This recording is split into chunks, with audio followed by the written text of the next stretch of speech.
This is Cob Cannon. This is what it does. Cool, right? And this is Banana Launcher. This is what it does. Disappointing, right?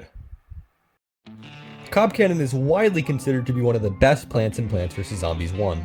Considering it's literally a reusable cherry bomb, it's not that surprising, and people have been begging for it to be re-added into Plants vs. Zombies 2 for a while now.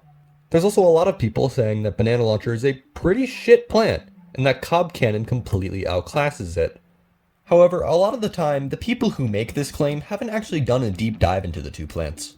With the information discussed in this video, Banana Launcher is just as good as Cob Cannon, if not better.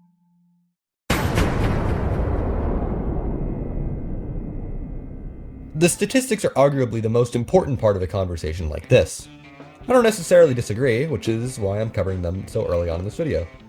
Now, it might seem a bit unreasonable comparing PvZ1's stats to PvZ2, but these two games are actually a lot more similar than you'd think. Many plants do the same amount of damage and have the same rate of fire, and a lot of zombies have ever so slightly different health stats. Overall, at the base level, they're not too different. So let's compare the two, starting with the damage. For Cob's stats, it does 1800 damage per shot with a 3x3 projectile radius. The time it takes for the projectile to recharge is 34.75 seconds for a maximum stat of 3107.914 damage per minute. For reference, a Gargantuar is 3600 HP. Meanwhile, Banana does 1200 damage, has a 1x3 projectile radius, and a 20-second projectile recharge. This combines for a better damage output of 3600 damage per minute. Also, Banana's projectile takes around 2.25 seconds to hit the target, while it takes around 3.7 seconds for Cob's projectile. Now, as seen above, Cob actually wins in a couple of these categories, those being the damage for each individual shot and the projectile radius. Meanwhile, Banana does have a better recharge time, giving it a better total damage per minute stat. It's an understandable trade-off for the projectile splash zone. Banana also wins in the projectile speed stat, though as far as I know, the recharge starts as soon as they start to fire their respective projectiles. But the damage output isn't everything, and something way more major needs to be discussed.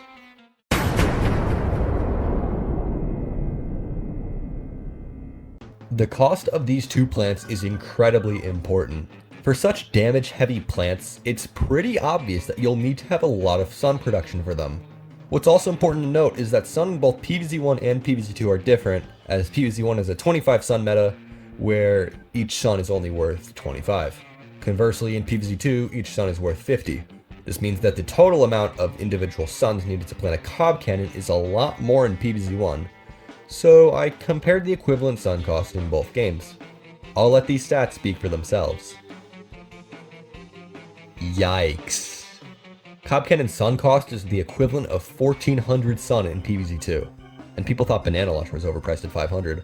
Not to mention Cob takes 50 seconds to recharge, compared to how Banana only takes 5. There's an argument to be made that Cob could only exist for 700 sun, as every other upgrade plant in the game is similar to their cost in PvZ1. However, 1, most of these plants came out before the switch to a 50 sun meta, and 2, Banana is 500. If threepeater is 100 sun and peashooter is 100, Cob Cannon should realistically be around 1500. I know there are some mods that turn Banana Launcher into a Cob Cannon, but I think those mods have like Banana Launcher like 2000 sun. But then again, mods also rework how sun production works and like balancing in general. And this is focused on vanilla. This video is focused on vanilla PvZ2. So I'm not going to dive into that.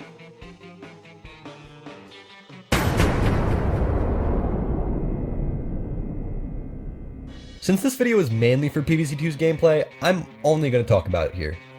Starting off with Banana Launcher stats, Banana may not hit as hard per shot, and it may not have as great of an area effect, but it easily makes up for that with its low sun cost, fast projectile recharge, and insane speed packet recharge time. Plus, 1200 damage is still a massive amount of damage that kills most threats pretty easily. Only a handful of zombies have more health. Essentially, with enough sun, you can shovel and replant bananas every 5 seconds for fast damage bursts. Also, unlike Cob Cannon, which when planted takes 5 seconds before you can fire its first projectile, Banana is ready to fire right as you plant it. It's not hard to get a bunch of sun, too, as it's possible to get 3 winter melons before the first flag on one of the fastest levels in the game. Just depends on if you know how to stall. Alternatively, if you keep all your banana launchers on the lawn, you can do an insane amount of damage. Depending on how fast you can click, only 10 bananas can lead to over 12,000 damage in less than 3 seconds. If Cob Cannon is in PvZ2 and kept the same relative stats as it has in PvZ1, then it would be pretty redundant. For starters, that sun cost is just not worth it, especially coupled with such a recharge.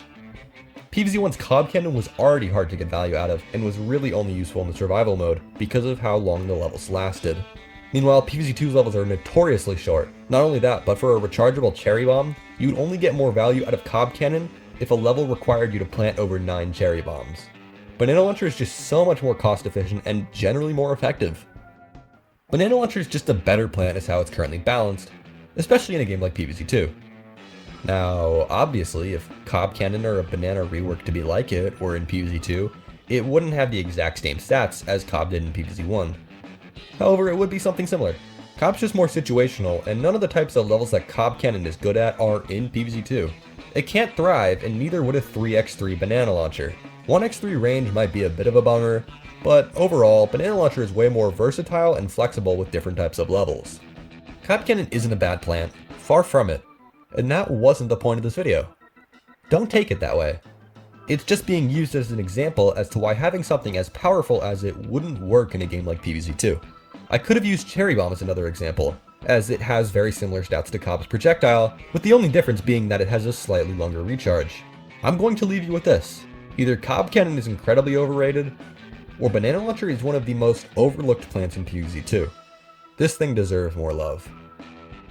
Thank you all for watching to the end, and if you guys liked this video, let me know. I really want to try to do more analytical sort of videos on specific plants. I have a couple in mind. So, yeah, see you guys in the next one.